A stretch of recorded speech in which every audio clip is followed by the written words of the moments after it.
Hello, everybody. This is Leo here with the Cohen Group, and today I want to talk a little bit about pre-qualification and the importance that it has on actually getting into a property in a timely fashion and getting the property that you want.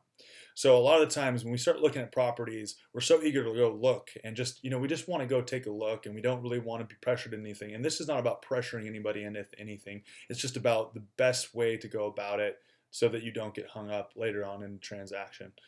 So the reason that it's important to go get pre-qualified, if you go out and you start looking at homes, I've had buyers that have said, hey, I'd really like to go take a look at these homes. And one of the big hangups with that, it's not that I don't want to go show homes. It's that I want to make sure that if you fall in love with the house, which is becomes everybody's problem, then you fall in love with that house. Problem is you don't know if you can afford it or not. And if you go to get pre-qualified after the fact and they say, sorry, you're actually only pre-qualified up to 400,000 and this house is worth 500,000 or it's listed for 500,000, then you're kind of SOL. So the second reason just being that, when you go get pre-qualified, you know what your limit is.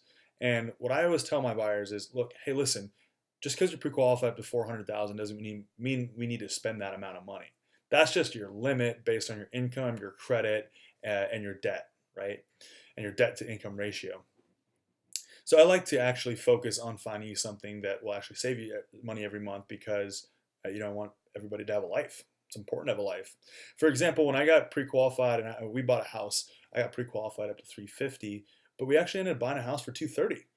So my payment's quite a bit less. And just because it's that's my limit doesn't mean that's what I need to spend. So if you're thinking about buying a house and you're wondering what that first step is to go talk to a lender. And you want to maybe talk to a lender or two lenders or three lenders just to get a better idea of what type of loan programs they have and what really makes sense for you and how much money you have to put down, things like that. So go talk to a lender. It's not really going to affect your credit that much. It's going to be one inquiry, okay? They're going to inquire on your credit just like when you're going to buy a car or anything else like that.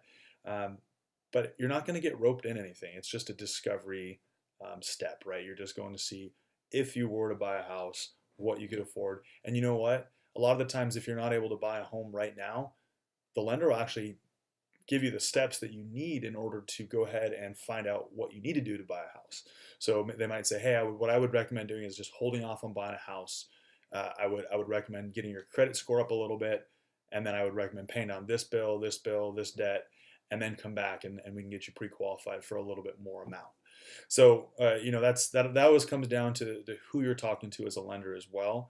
And if you're curious about some really great lenders, I'd love to refer you to some folks that I know here locally in Bellingham, or if you're in a different area, I can always network to find you the right lender. So it's just like finding a realtor, finding a good lender is just as important. And there's pros and cons to working with a credit union versus a mortgage broker. So if you have any questions about that, please don't hesitate to reach out to me. My number is 360-820-3434, or you can email me at leo@cohengroupnw.com. Have a great day.